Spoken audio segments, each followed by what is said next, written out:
I think what's happened, and tell me if you agree with this at all or disagree, but we got into permanent national debt really around the time of the Depression, and that's really when we first started seeing permanent inflation in our country.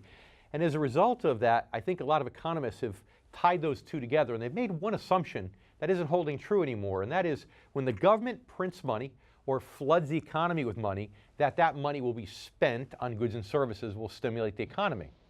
But it seems like now with the baby boomers and this generation, that assumption isn't valid anymore. Is that part of the reason you think that maybe we're struggling to create inflation?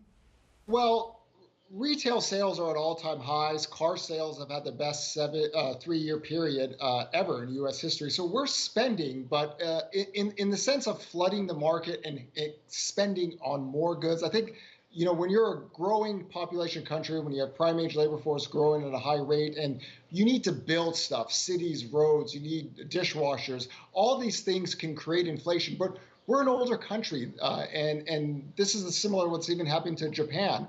Japan's debt to GDP is at 250%. They can't get inflation if their life depended on it out there. So I think what happened in the previous century is not a replicate to happen in this century, especially for more developed countries that have actually a higher net wealth, a higher median income, and the inflation rate is just not growing like it used to.